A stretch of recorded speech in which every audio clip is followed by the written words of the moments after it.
Hey Megalithomaniacs, how are you all doing? This is a really interesting interview I did on the Josh and Artemis podcast, which you can check out here. They let me put it up on the Megalithomedia channel. I recommend you check out their other podcasts.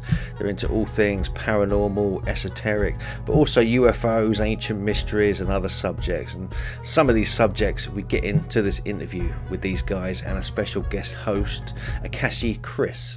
Hi, everybody. Welcome back to another episode of the Josh and Artemis show. Today what? Nothing. It's episode number 20, and today we have Hugh Newman, and we are going to just give you a little taste of what he's about. Yeah, so we're really excited for this one today. So Hugh Newman is a world explorer, conference organizer, video producer, and tour host. He is a regular guest on Ancient Aliens, the Unexplained, Forbidden History, Ancient Civilizations on Gaia, and other TV shows. He is the author of Earth Grids, Stone Circles, and co-author with Jim Vieira of America's Hidden History, Secrets in the Mounds, and the Smithsonian Files, and the Giants of Stonehenge in Ancient Britain, which we'll be talking about today.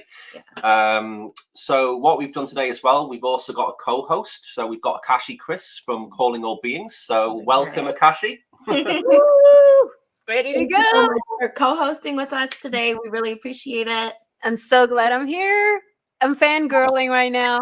Yeah, we're really excited for this one. And when we first got this arranged, you were the first person we thought of, didn't we? We thought straight away, you know. We were like, oh my gosh, I wonder if she knows like who this is and all this. And I was like, yes, I know him. Yeah. So this will be a really good discussion today. Something which we want to explore a bit more with this channel. Like we've explained before, we're not going to just focus on UFOs all the time. There's other parts to this topic which I think are important and need to be highlighted a bit more in terms of the history. So yeah, we're really honored and privileged to have Hugh join us today. So without further ado, let's bring him in. Yeah.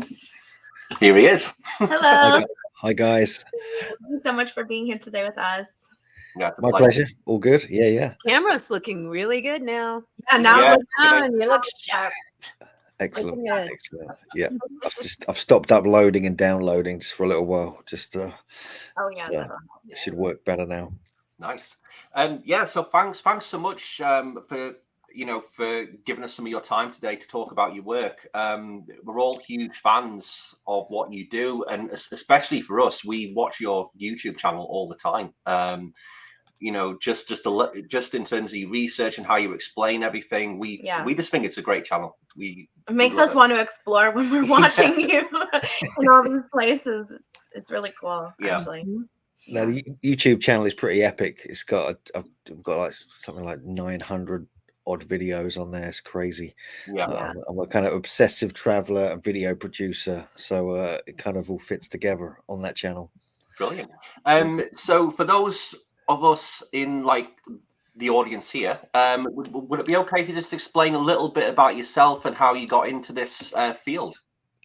Sure. Yeah. Okay. Well, it actually came in from the kind of stuff you're into, I think, which is like the UFOs and the paranormal. Yeah. That's kind of what I used to. You probably know a magazine. I don't know how old you are, but a magazine that was called the Unexplained Magazine back in the 70s and 80s. I was really young. I was reading it when I was really young, and that just kind of got me. It's like, what the hell?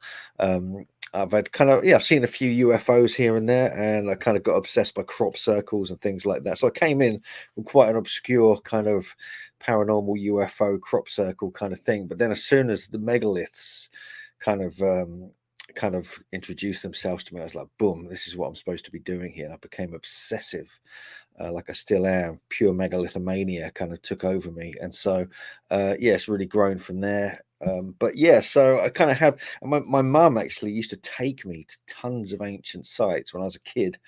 Wow. And even when she was pregnant with me, she was going around in a camper van to Silbury Hill and Avebury and Stonehenge. And so I got a very early start, on that kind of stuff. So I wasn't really kind of interested as a kid, but I was getting the experience of seeing all these places, lots of them all around the world. My mum was taking me, so I got to thank her for that. Brilliant. Yeah, I mean, it sounds like you've been involved for a long time then. And I didn't know that about your history in terms of your interest in like the paranormal and the UFOs as well. That's really interesting because I think I mean, with me, it was the other way around. I was interested in the ancient stuff first, and then I went into UFOs. Right.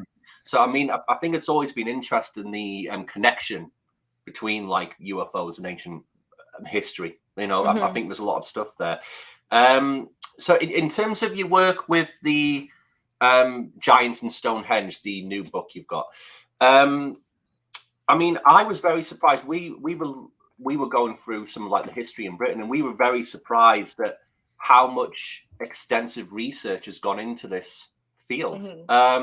So for the people here in the chat, would it be okay to just explain a little bit about your book and like the work, what went into that? God, yeah, that took a while. I mean, myself and my good buddy and co-author Jim Vieira have been working on this for a few years, actually. Yeah. And we did the book. We did another book back in 2015. That was the Giants on Record, about the American kind of mystery. We did this whole kind of TV show, and we did, you know, a whole bunch of other stuff, you know. And while we got given this kind of TV show during the writing of the book, so it actually kind of interfered with the writing of the book, but we did it. We got a bunch of episodes out, but it got cancelled after 6 episodes because we were like criticizing the Smithsonian Institution, academic people who were covering it all up. So that was quite a story. Yeah, and then we kind of eventually, after a few other projects, we got into we were going to do a worldwide book on giants because we've got thousands of accounts from the whole planet. We're fascinated by the connection with the megalithic sites. The myths and the stories are so rich. There's a lot of wisdom and information and knowledge encoded within these stories, and we wanted to kind of present that.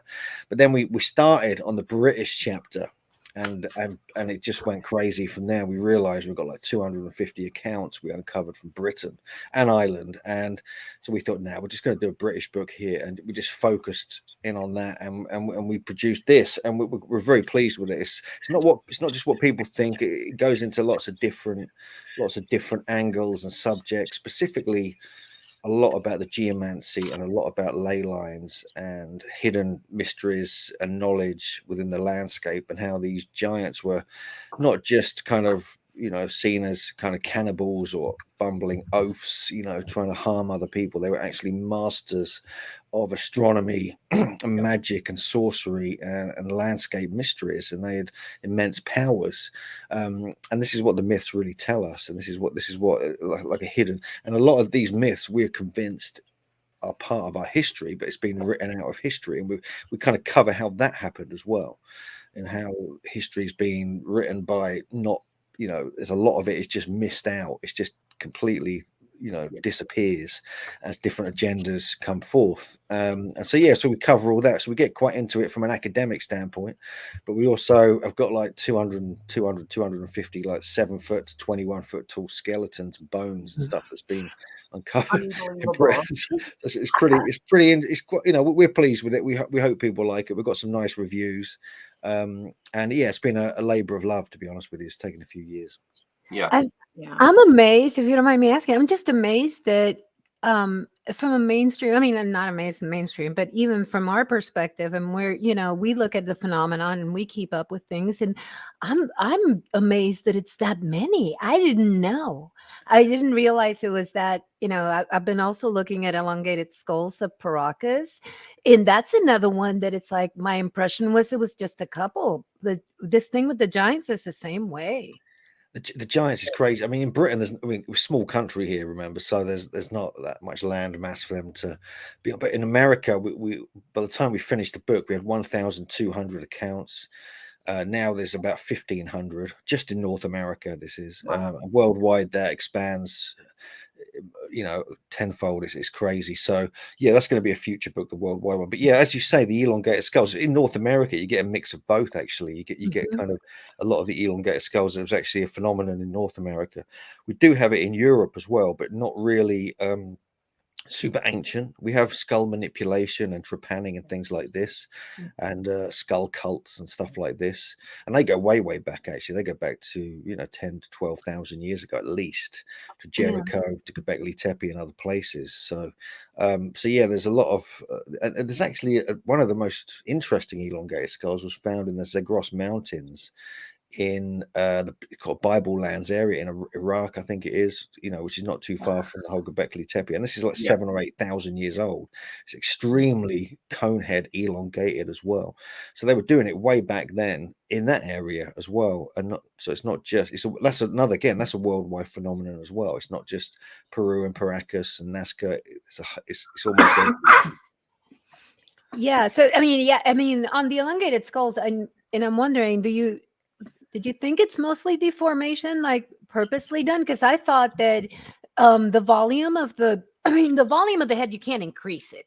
You can shrink it, but you can't necessarily increase it. And the suture seems to be missing in a lot of these. I mean, what do you think about that? Yeah, you get that in Paracas, especially. Yeah, I've been there many times. I used to do a lot of traveling there with Brian Forrester, David Hatcher Childress. That they co-authored a book about the elongated skulls, and yeah, it's fascinating. I mean, it's like you say, it's some people have put forward the idea that there's actual people being born with these type of skulls, and that, I mean, it's not something I've really researched thoroughly. There's other people have been doing that, but I'm interested in that for sure, and because it makes you wonder why these later cultures were they mimicking these earlier people that actually had longer skulls, or was it a secret tradition of royal and elite families and tribes that were doing it secretly, and so they came across as having elongated skulls, and so they claimed they were born like that or something,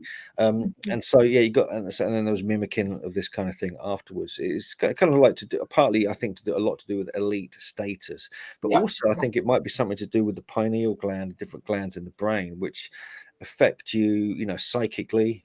You can develop telekinetic abilities. You can develop, mind control, sorcery, and magic are all connected with these different glands in the brain. And so I think that was one of the reasons what they were attempting to do. And we've got, I don't know too many of the legends of the people with the long skulls, but with the giants, there's certainly legends where they could manipulate stone, they could levitate things, they could create, changes in the weather, thunder and lightning and things like this. So whether that was to do with that kind of power of the mind, we don't know, but it's an interesting avenue of exploration. Of course. Yeah. Sorry, Artemis, go ahead. I was just gonna say that they were wrapping babies' skulls to as babies to be able to elongate them. So I mean, I lost my train of thought. I was gonna say, yeah, I mean, I know. They were doing it from a very early age. I mean, imagine. Oh my God, it is crazy what they did to those babies. Yeah, if someone did that today, it'd be child abuse. You know what I mean? It'd be like, you'd be put in prison for it. But it does happen in tribal culture still today. We get that in the South Pacific. We get that in some parts of Africa.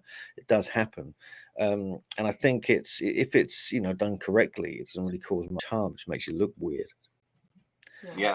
Yeah, and it's supposed to give you headaches. I think they found some skulls that had it looked like they had brain surgery, like holes in the skulls, and they were thinking that they did it to relieve the pressure, because something that having an elongated skull like that and having it be smashed from babies, so. No, for sure. Well, that's called trepanning. We find that in Britain as well, where you drill holes or you cut little shapes out of the skull.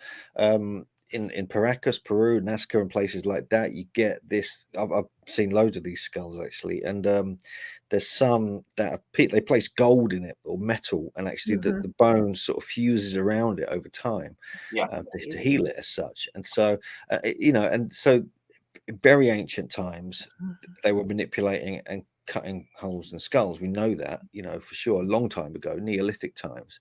And so, there's But I didn't mean to tangent you. I feel bad because we're talking giants, and I'm like, I love skulls.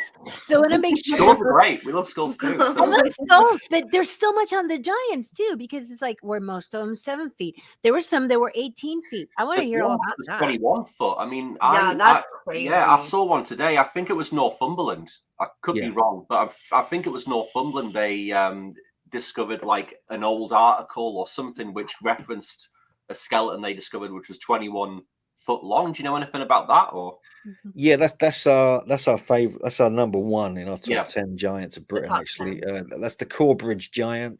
That's that was found, like you say, Northumberland. It's found near Hadrian's Wall. Actually, they found remains of a skeleton, parts of a skeleton in 1660, and when they put it together, what they had, they think it measured 21 feet tall. And so also in the 1800s, in that exact same area, when they were kind of quarrying this area, they found a giant skull as well, absolutely huge skull, which they believed was someone at least 10 feet or more tall.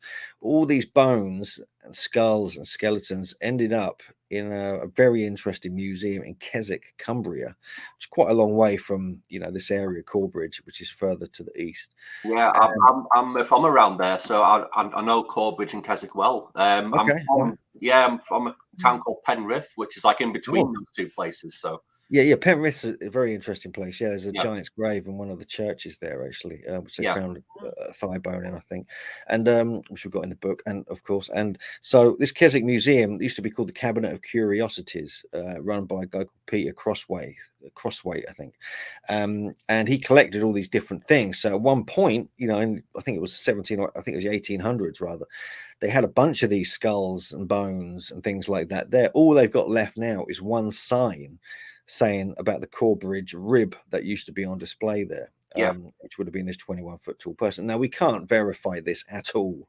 There's a lot of these we can't verify, but what we've done, when it comes to stuff this size, and we've got one near Stonehenge, which was like 14 foot 10. I mean, that's pretty impressive. And like in America, we found one that was 18 foot. Mostly they're between 7 and like 12 feet. Realistic ones are between 7 and 8.5 feet, something like that. But some of these are compelling because they're reported by academics, they're reported by kind of doctors and surgeons who know how to use a tape measure, and so it makes you wonder what on earth is going on here. Yeah, I know it's crazy. I mean, and this is the next thing I wanted to ask. Like, why is this being suppressed by like mainstream news and research, if that makes sense? Because from what I've seen of your work, there's so much evidence there, and so many newspaper reports which warrant more investigation. I mean, what's like the reason why this isn't being discussed more within like mainstream news, if that makes sense?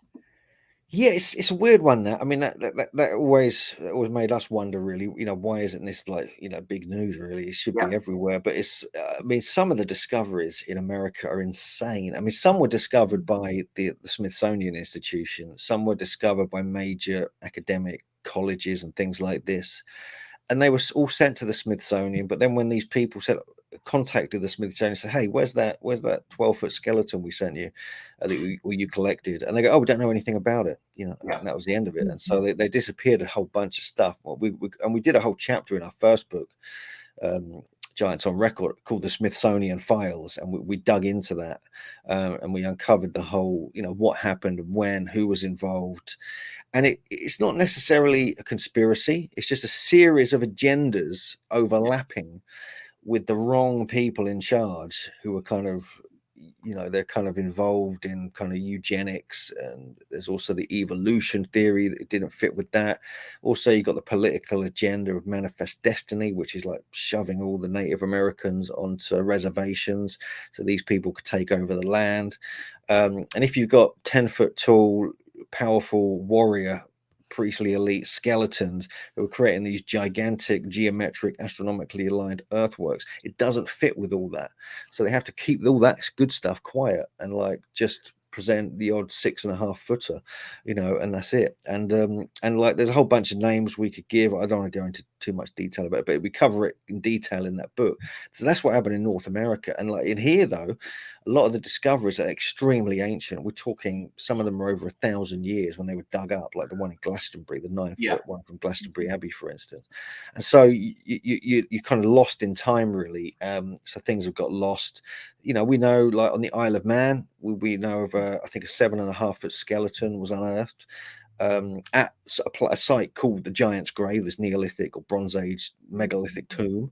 And we inquired, we looked into all the records in the museum and found it had been mysteriously misplaced or lost, you know, the evidence. And so this happens over and over again. And so why it happens in Britain, I don't know. It doesn't, because, you know, it's a Christian country. People want to believe in what's in the Bible, the giants in the Bible and all that. So it's like, you know, it makes you question what is going on. But I think it's also, it doesn't fit with just classic science and anatomy and physiology. It doesn't fit with the narrative that's been given to us for the last few hundred years. And the academics are very strict on that. So if you suddenly, you know, you discovered a 10-foot skeleton, you're going to kind of be ridiculed, and you don't, you know, it'll like raise too many questions. Too many history books need to be rewritten and things like that. The parallels between the things that you find like that in the archaeology world and in the UFO phenomenon, it's crazy, because it's the same thing. It's like things that don't make sense get dismissed. You know, it's like, let's ignore the fact that these stones are huge, that the detail is exquisite, that the time frame doesn't match, that maybe something had to lift it. And this goes back to the giants, because we always talk about, could it be potentially like frequency, where they were able to, you know, control these megaliths? I mean, and Baalbek is what, I can't remember how many tons, but it's a ridiculous base. I think it's like 1,000 tons or something. How do you do that? No, for sure. I mean, that's one of the things that they kind of got us, because, you know, being into the megaliths, you know, proper. It's like always wondered how they did it, and you know, just lifting a small stone is pretty tough for, you know, someone my size, you know. So it's, you've got that. I mean, and it does. I mean, everywhere you find these giant megalithic sites, you have myths and stories of giants, and more often than not, you find bones and skeletons and giants' graves with these giant skeletons in them. And so it's like, come on, people, this is like, it's quite obvious, really, that, you know, if it wasn't a whole culture of giants, it was the occasional and anomalous giants here and there who are part of this older bloodline and stuff like that, it would be called in to do the heavy lifting and building and the designing, because they were often remembered as great builders, as great geomancers, which means, you know, the divining of the land, the laying out of sites across great distances into geometric patterns to create harmony and fertility in the land and things like this.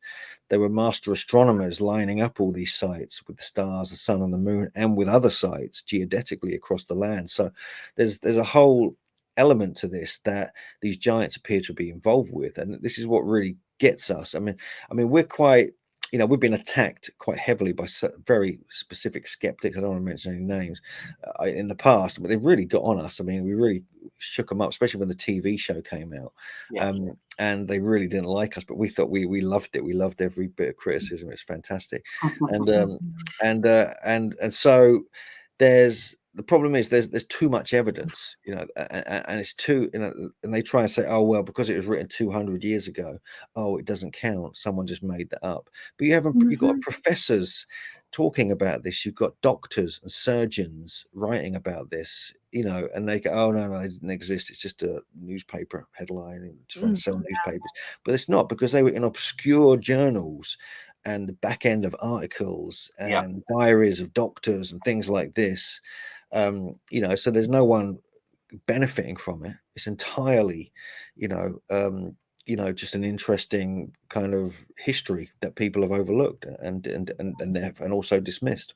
Of course, and is this like a common theme? I mean, with sites around the world, with ancient sites, that they're finding these large giants, I guess you want to call it. I mean, is this like a common theme around the world with other sites, or? Yeah, it's the same everywhere. I mean, all around the world, you get the same kind of stories. I think, you know, people have got to look at the stories and the myths and the legends, because these are like memories. These are like clear memories passed down from generation to generation. In Britain, this was the bardic tradition with the druids and things like this. And when you've got a non-literate society like you have with most of the world had for a long time until Sumeria and Egypt and things like this, then you have to remember things. You have to pass them down, and they had phenomenal memory techniques going on here. And these were encoded into the stories, which were encoded into the sites, which previously were encoded into the land.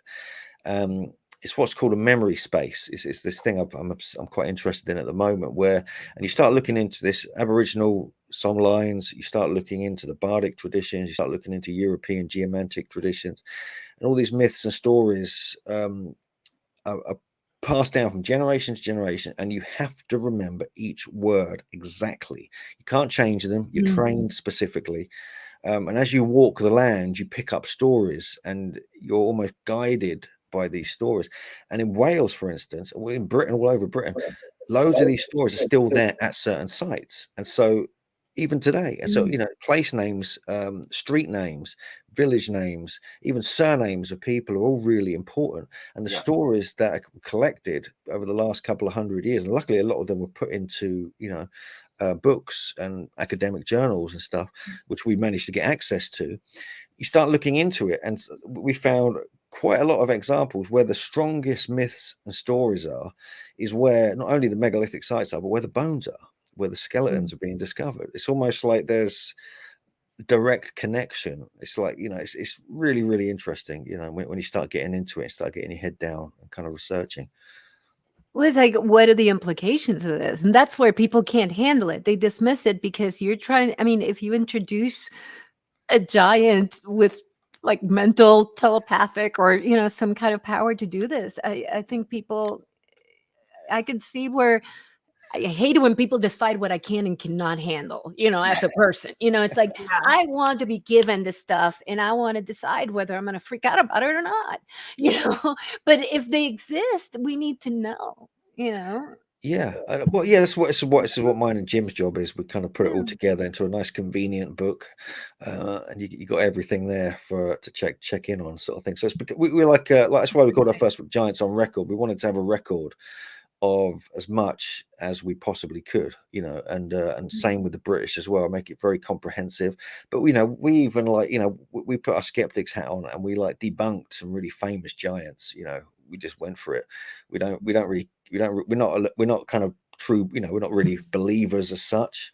We are in some extent, because we wouldn't be researching it otherwise, but we actually debunked some really famous ones, which has upset quite a few people, because they've been talking about them as real for so long. You're trying to keep it real, so you have to debunk that which is obviously not right. So that's awesome.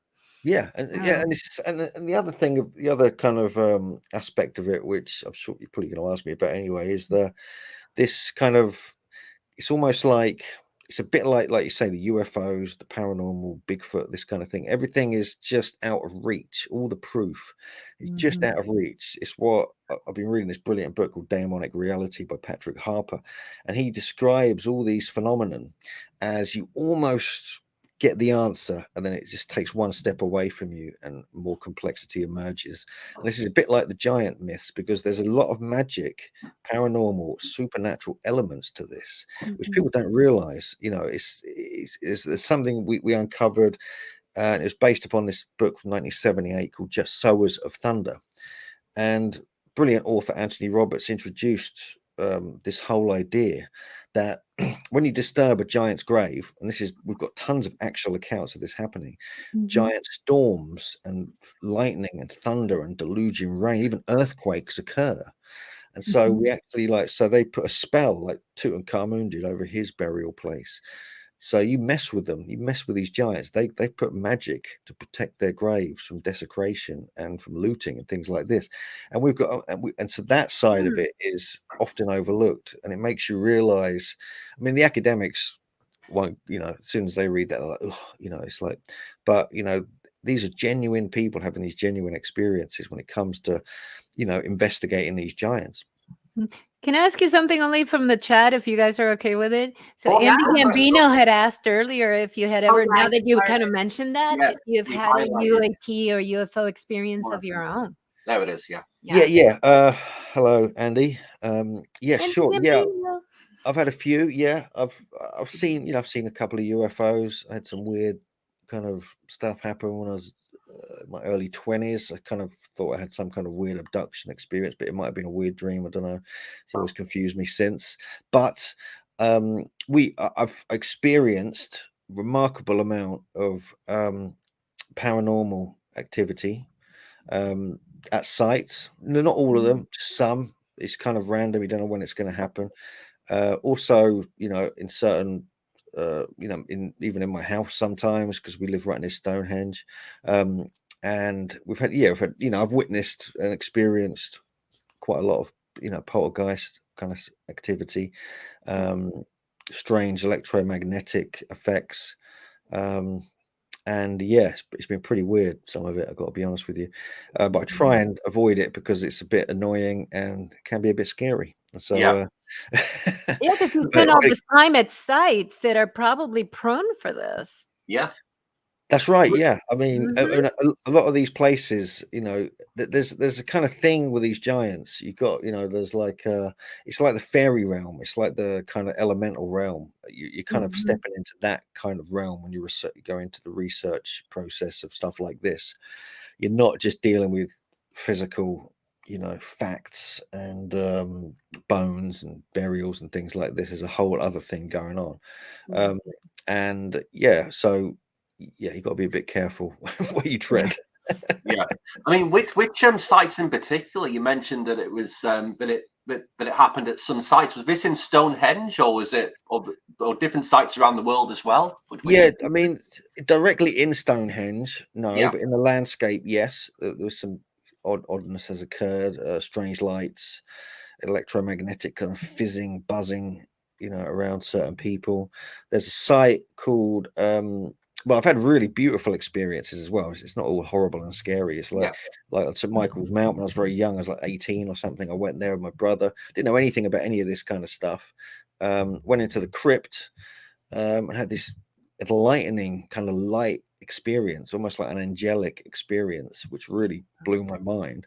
Later, I found out that this was the crossing point of these great big ley lines going across Europe and Britain, the Michael and Mary and the Apollo Athena, all this kind of stuff. And there'd been apparitions of St. Michael, people had witnessed and reported on. And also, we later found out, it's actually in our book, that an 8-foot tall skeleton was found exactly in that crypt in the early 1800s. So it all kind of connects. It's kind This of is all weird. tied together. Yeah, it's very bizarre. And then there's a place called Saturnia in Italy. It's supposed to be the oldest megalithic city, and there's huge cyclopean polygonal walls and things like this, said to be built by the Cyclops or the Pelasgians. And there's a grave site to the west of in the valleys to the west, all these ancient dolmens going back to Neolithic kind of times. I've been there before, but I knew it, and something was off with it then. I went there like 10 years ago, and I went there again a couple of years ago with my partner JJ, and we kind of it was half a mile before I got there. I said to JJ, look, something is going on here. I could feel it in my solar plexus. Something's going on here. I feel it in my solar plexus. We've got to like ask permission to go in this site. We've got to like ask the guardians, this, that, and the other, spirit guardians, all this kind of stuff. She thought I was crazy, but you get a sense when you have to do it and you don't have to do it. Yeah. Most sites you don't really, but this one you did. And we got there. It was so weird. So I just sensed it straight up before we even went in the site. I said, look, this is like serious. Maybe we shouldn't go in. She was like laughing at me. So we got out of the car, opened up the trunk, the boot. We looked over to the site, and this giant tree cracked in half and smashed down onto one of the dolmens. And we were like, whoa. Okay. All right, that's a sign if there ever was one. And so yeah, we went in anyway, stupidly. And within a few minutes, JJ was running out of there screaming, and that was it, because she was hearing things, I saw something. It was odd. It was like a portal or something had opened up, or was always open. Very odd. So yes, stuff like this can happen. So if you're spiritually inclined, it's worth kind of tuning in before you go there and getting permission. I mean, we did ask permission. I knew the tree was enough permission to don't go in, but we went in anyway. Of course, and we weren't in there for long. No, it's fine. Let's keep going. Let's keep going anyway. Let's just keep going. Who cares about the Okay, you guys know. You guys know how much I want to talk about this subject, and I've held it in for an entire 38 minutes. Can I bring up the Do tepes? it. Just come on. Can I bring up the tepes? I want to talk. Okay, sure. Experience. So, when you went to Carahan Tepe, you had like this big. I want to hear how you felt during that time, because it was like winter solstice. It was just right in December. Yes. So, can you tell us about that experience? Because that was magical. Yeah, sure. This Carahan Tepe, if people don't know, it's the kind of the sister site to Göbekli Tepe in southeast Turkey, near a town called Urfa or Şanlıurfa, and it's not too far from the Syrian border. I've been there a few times. I've been going there since 2013. I've actually been to Carahan Tepe for years, since 2014. I know the family there. I kind of have lunch and tea with them every time we visit and things like that. Before it was excavated, then it started getting excavated 2 years ago. This is Carahan Tepe. Göbekli Tepe is the big site everyone knows about, and it's super ancient, 12,000 years old, this kind of thing. But Carahan Tepe, we've always been wondering when that's going to be excavated. Eventually, it did. So we went over there December last year. We didn't know anything was going to happen on the winter solstice, but sequence of events, serendipitous, it just fell into place that we had to go there that morning. That was the only time we could go there, because they were going to be closing down the site that same day.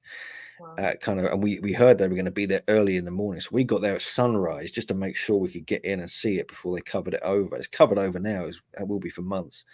And we witnessed this light phenomena happening. There's a portal stone, and the light shone through it just within 50 minutes after winter solstice, and it illuminated this area, this what we call the pillar shrine, something Andrew Collins' name, where it's these 7 meters by 6 meters wide. It's got these 11 monoliths that are like 8 feet tall, with this protruding head coming out of the rock, like something you see at Tiwanaku, and it illuminated the head just at this point.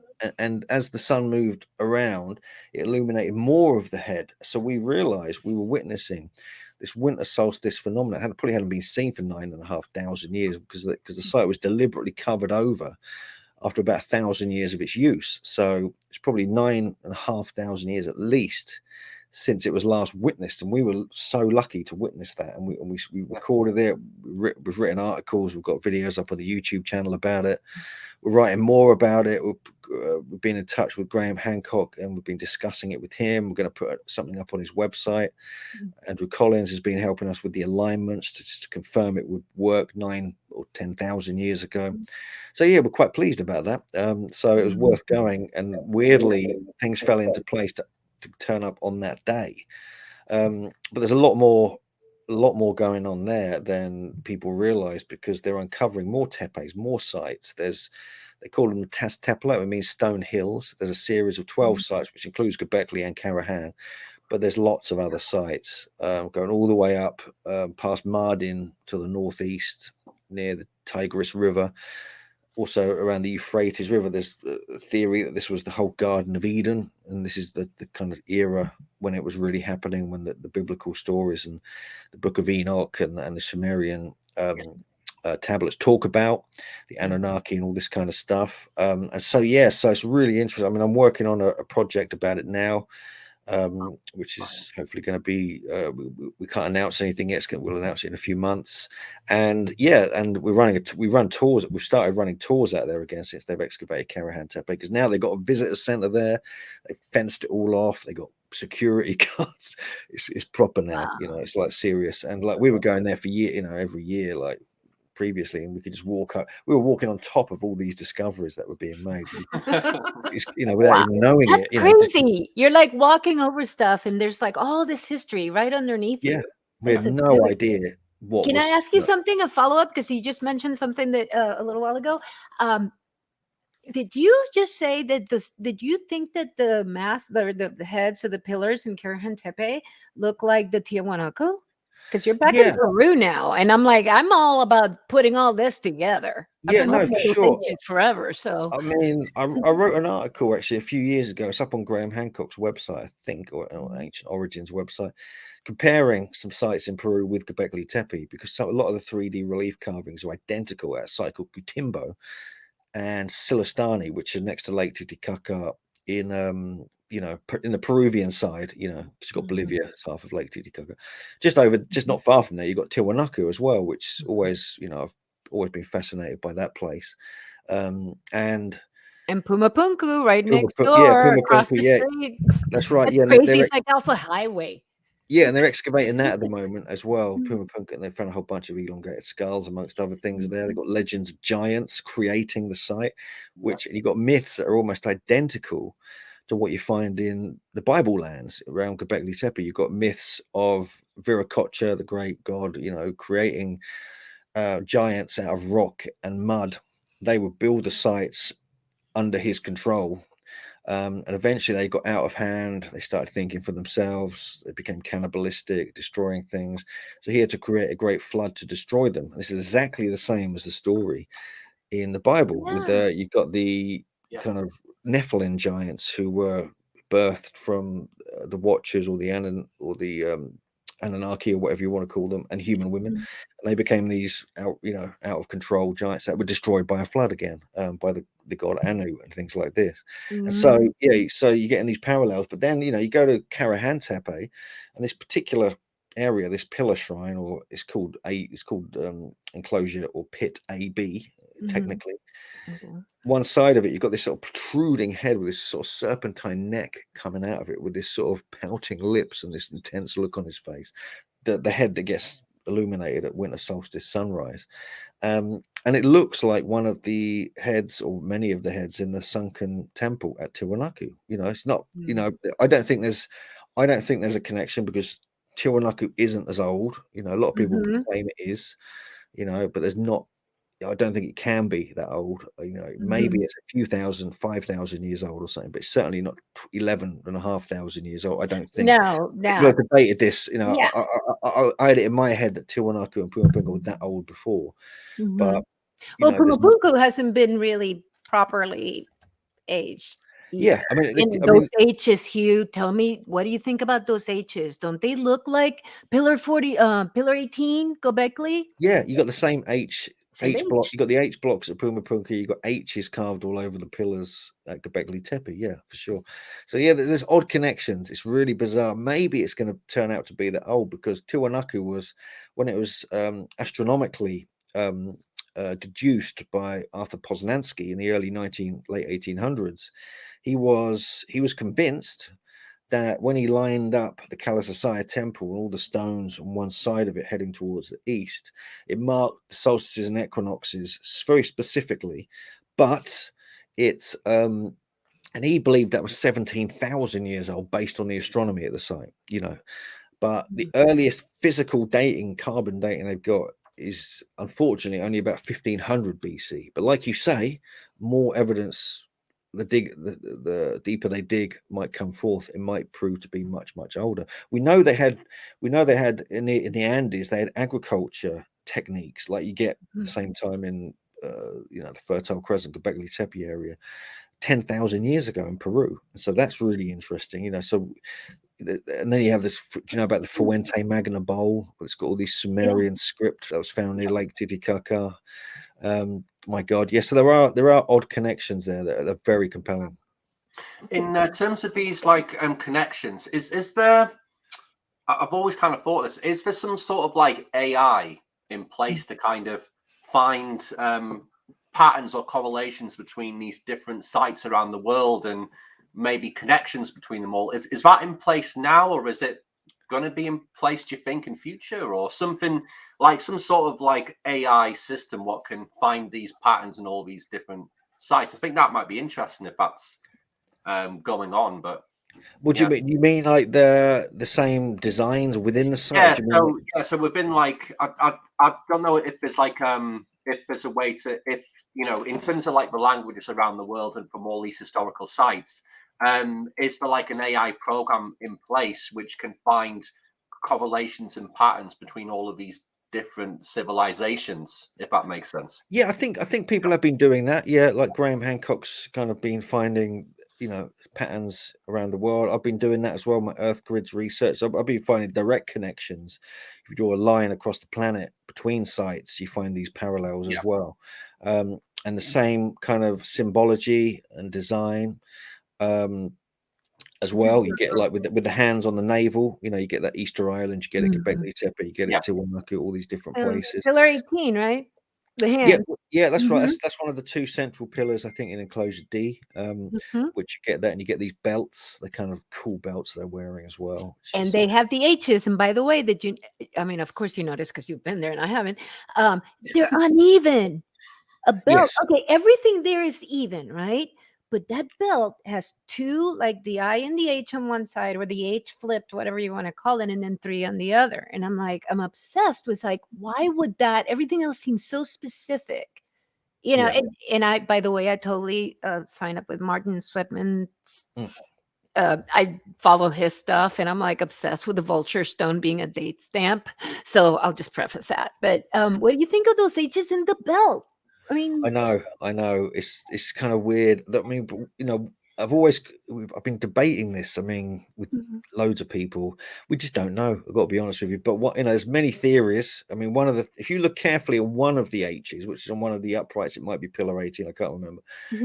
At the very top, there's an H. Almost like would be like the chest area of the kind of abstract human form, and it looks like two figures looking at each other, holding hands like this, kind of with that. I'm gonna have to take that out. Yeah, and so it's not just an H. So you could be looking at something from above, looking down. You could be looking down. The pillars face each other, right?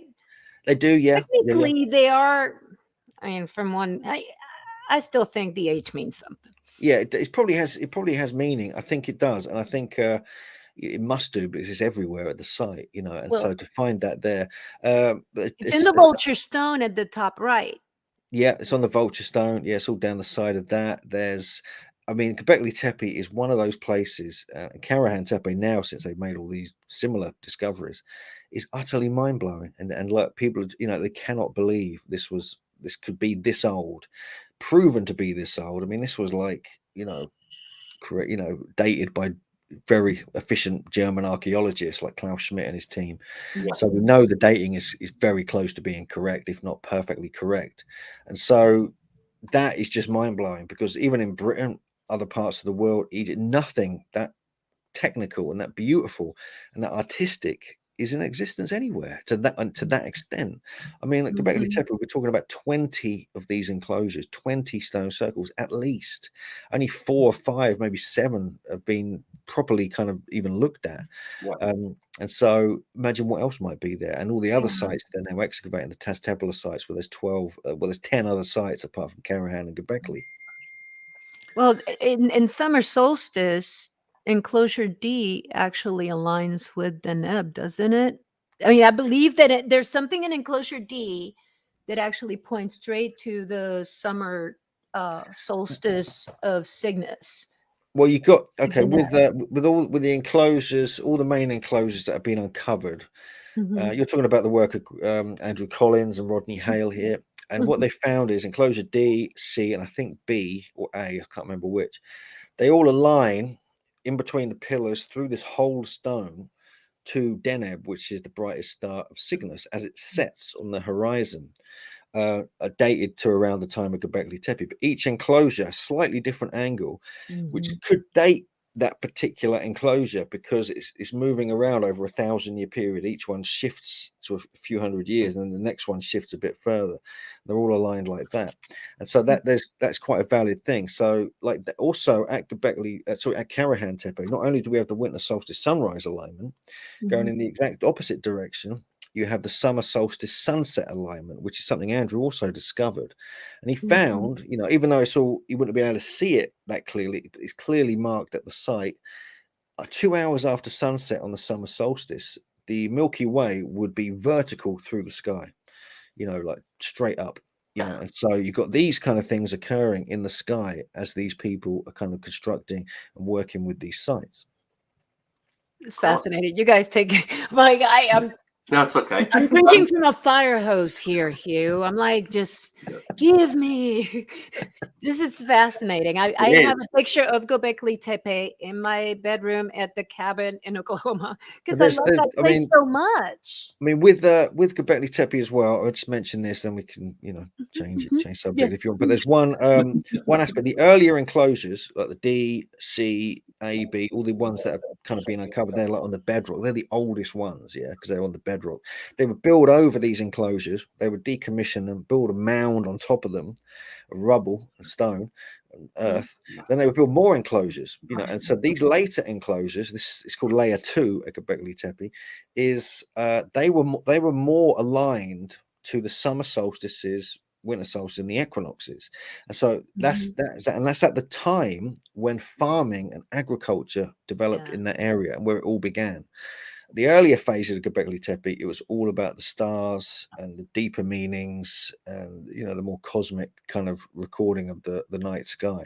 They probably got all that in place over 1,000 years or so. Then they moved on to that. And somehow this enabled them, this is where agriculture began. Göbekli Tepe is the point where it all began. When they built it, it was hunter-gatherer societies. Within 1,000 or so years, agriculture was being developed in that exact area. And so and that is changed humanity, completely. So where did you get the idea for all that? Where'd you get the idea? The chicken or the egg, right? Did it cause the civilization to go around it, or the civilization? It's just very weird. I mean, these were very, very advanced, very sophisticated people. This was not just a bunch of people just coming off the land, hunters. This was like something else going on here.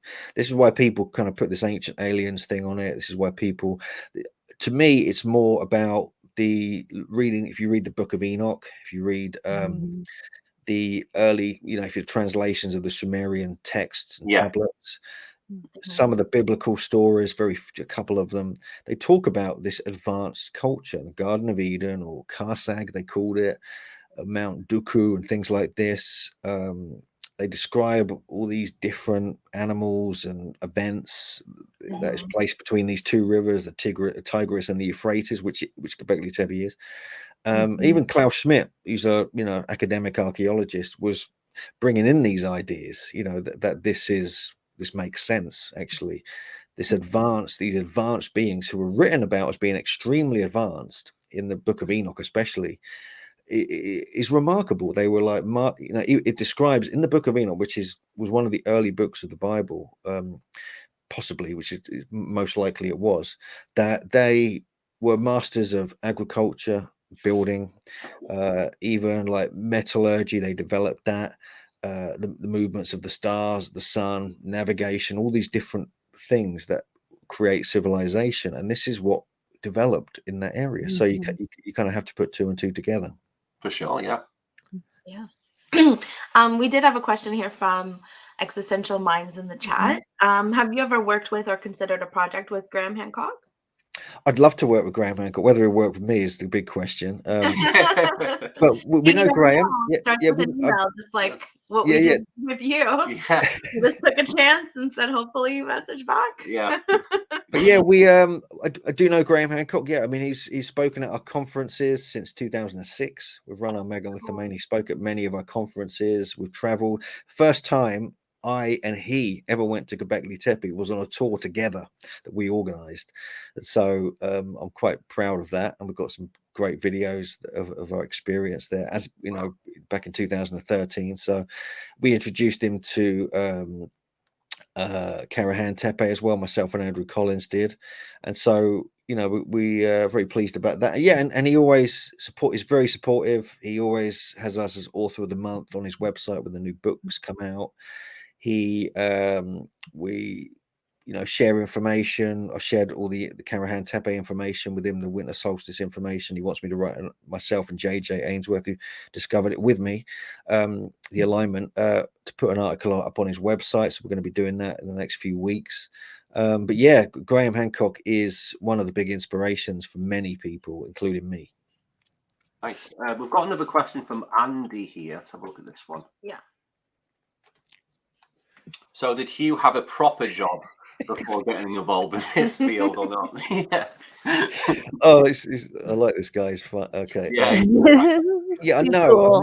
I've never had a proper job. No. But I've done all sorts of things, but generally I don't. I've tried to do some jobs here and there, but I went to college and stuff like that. Yeah, I've had jobs. I'm not going to tell you about them. But I've worked for myself pretty much most of my life. You know, running different projects. I used to organize large events. Used to be in numerous bands. I used to be a trance techno DJ and things like that. Many different things. And so with everybody in the UK being a DJ. Yeah, I've had a DJ past as well. We've had several guests from the UK who said that they've done DJ. It's just what you do in the UK. When like you're young, you're either in a band or you're a DJ. That's pretty much how I mean, and it's and it's great fun, and you know, so why not? Brilliant. Yeah, no, it's cool. I just think it's funny. It is random how I've met a lot of DJs since being in the UFO world field. Yeah. Yeah, I mean, trust me, I think there's more DJs than humans in Britain. So true. Now I am conscious of time because you said you've only got about an hour today, which is cool. Have you guys got any last questions for Hugh, Akashi, or Artemis? I have one, but I'll let you ask first. You go I'm first. sure you have so many questions. No, I just have one, and I don't want to. Oh yeah. Why do you think they covered it? Why do you think they buried Göbekli Tepe? That's a good difficult question. Yes, that's one of the mysteries, because they were, the thing is, they were, people that don't know, the entirety of the site, and we're talking like several acres of land, was completely buried, 100%, but everything was rebuilt, repaired, put back in place, then buried. It wasn't just chucking it all in, destroying it. It was preserving it.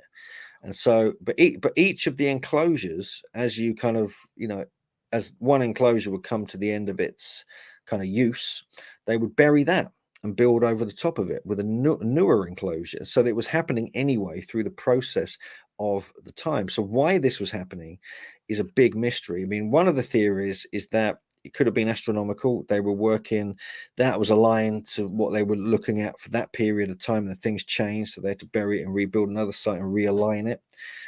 It could be different tribes. I mean, there's a theory that I like where different tribes coming in, because no one lived at Göbekli Tepe. There's no evidence of anything domestic going on in that area. It was all in the surrounding valleys and things like that.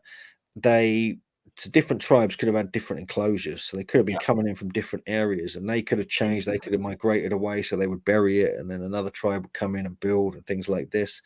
And then at some point, something happened, and they had to bury the whole thing. Like it was, that was more of a task than building the site. Same thing happened at Carahan Tepe, but the same thing happened where the archaeologist there's actually written a paper about it, an academic paper, which I've had a good look at. It's very interesting.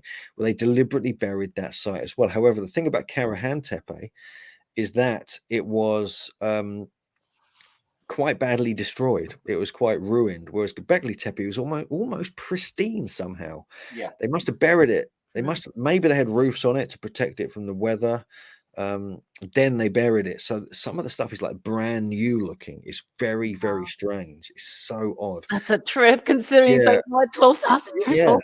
And it's been preserved very carefully. And so this is why I think it's the fact is only like less than 10% has been uncovered at Göbekli Tepe. I think 5% maybe. 5%. I think it's between 5 and 10 now. Yeah, and it's very slow the way they're doing it, because if you just do something wrong, you can like destroy a T-pillar, pretty quickly. So they're working on, they're working it very carefully. There's a whole new team in there now. They've got some Japanese archaeologists who are coming in doing scanning and other such things. Cool. So yeah, there's a lot going on out there, and we had the privilege of going to these sites for many years, and we actually go back there in September. We're doing a big tour out there with Andrew Collins as a co-host, JJ Ainsworth, and gonna have a great time. Hope you could. I wish I could go on one of those tours, man. Those are awesome. Amazing. Sounds really cool. Yeah, I mean, it's been a pleasure today, Hugh. I do understand you've only got like an hour, so I don't want to run over and disturb your day. So yeah, we'll call it there. But it's been great. We've had a great time, and I'm fascinated by this stuff, like we all are. Yeah. So it's been maybe you can come back again. Yeah, we'd look Okay. After the book comes out, maybe we can talk some more giants. I'll stop talking Tepes next time, I promise. Yeah, If well, they invite me back, which they might not Don't even. make any I'm promises. assuming I'm invited back. But I won't talk Tepes. We can talk giants. For sure. Well, another thing I just want to mention: if people are in Britain, they can meet us all at the big Megalithomedia Conference on the 7th and 8th of May in Glastonbury. We do that every year. It's been online for a couple of years for obvious reasons. We do little day tours out from there as well, and yeah, people can check it. Just look for Megalithomania. Look for Hugh Newman. They'll find everything. There's a million videos you can watch on our YouTube channel, or 900. Oh, yeah, I did put all your links in the description, including the website and where the book can be found as well. Yeah, put the link in the chat a couple of times for people to check out too. So it's worth buying, guys, for sure. It's worth it. Cool, brilliant. Yeah. So thanks so much, Hugh. And I think there's a few people who've mentioned that they want you to come back at some point. Yeah. So hopefully in future we have fans now. Like you already had fans, but now we have like super fans. Like we know you. Now we're gonna get the UFO fans too coming in. Yeah. So. Okay. All right. Brilliant. Well, thanks for having me, guys. It's been fun. It's been a pleasure for us as well. Thank you so much. It's been great. Cheers, Hugh. All right. Thanks a lot. Bye-bye. Thanks, dude. Take care. Bye. Yeah, so that was Hugh Newman. That was really cool. Which was surreal for me to see him on our screen. Was really cool. Crazy for me. I was watching that video the other day, and I'm now interviewing. I'm like, how did I get here? Like, I know. Was awesome. Really cool. Yeah, it was amazing. Thank you for having me, you guys. Yeah, he's just a fascinating guy, and just his work, and it's something which we've talked about before, but we want to bring a different angle to this topic. There's so much history which can relate to this field, I guess, the UFO world. So we're going to try and bring more people on like you as well. We're going to start branching out more and trying to expand the conversation and the channel a bit more too. So so stay tuned for more guests like you. Definitely. That was really great. Yeah. And thank you to Akashi today. Yeah, thank you so much for co-hosting with us. You were amazing. Thank you guys for having me. I'm sorry I was babbling. I'm so excited. No way. It's like you asked a lot of really great questions, honestly. Thank you. It's good. Thank you so much. Brilliant. Thank you, everybody in the chat. Everybody's so sweet. There's all kinds of stuff popping up, and I didn't even see it. I know. So, do you have anything coming up that you wanted to mention? Actually, we've got Calling All Beings. Oh my God, I can't believe I forgot. I think it's Luis is coming up next. So we will be posting. Oh, nice. Jimenez is coming. Hoping I'm not missing somebody that's coming up next. We have Deb's Data Dojo. She is doing all kinds of cool stuff and cranking out content. And we're gonna have some really great things. We're gonna have an auction coming up for our Pause charity for the Pause of Middle Georgia. With Susan Fenton. I just messed up her last name, and I love Susan to death. Fenston. Susan Fenston, artist from New York. She's turning in some artwork, and we're gonna raise some money for some needy puppies and kittens. So nice. That'll be nice. That'll be cool. Yeah. And fun. Thank you so much. This was I'm so excited. You're welcome. I mean, like we said at the start of the show, as soon as we got that confirmed by Hugh, we were like, right, we need to get Akashi involved straight away. Yeah, that's what we thought. I'm so glad you did. Yeah, you just made. I'm like, I was talking about it, and that's when I went down the rabbit hole, and then I found him, and I was like, I'm gonna message him and just take a chance. So this, it just all happened within the last week and a half or something. And that's the thing, guys, who are doing these shows, don't be scared to just send a message to someone, because you never know. I mean, this guy, if you go on his YouTube channel, he's got over 100k subscribers. He's not a small channel. And he's got loads of books and TV work. So you can just send a message to these guys and they might just say yes. So that's what happened this time. We weren't expecting to say yes at all, and he did. Or at least take longer to respond. And he was very willing. So that's really great. If you don't ask, you don't get. That's my exactly. You gotta ask the question. I would never thought that would have worked, and look, it worked for you. So that's fantastic. Yeah. So great. So yeah, we for us, we're gonna be on Spaghetti Lee show tomorrow night or tomorrow evening. What day is today? Today's Thursday. Right. So we're on tomorrow, Friday, 4 p.m. Eastern. And then we have our regular The Outer Realms on Saturday night, which this week we have Andy from NYUAP. NYUAP discussions. Yeah. Yeah. So that'll be really cool. Yeah, he was the guy, for the guys who aren't aware of him in the chat and stuff, he was the one who got the rubber duck footage released a few months ago. Oh, wow. So he's like a good friend of ours. We haven't spoken to him for a while, so it'd be good to speak to Andy catch again. up, and then as always, we always open the stream so everybody can jump on and have fun and join the conversation. So yeah, it'll be good. Yeah. All right. So I guess we'll end it there. That's it, guys. Yeah. Thank you so much. Bye, guys. Bye, everybody. Thank you. Bye. Have a great day. Take care. Bye. Take care. Bye.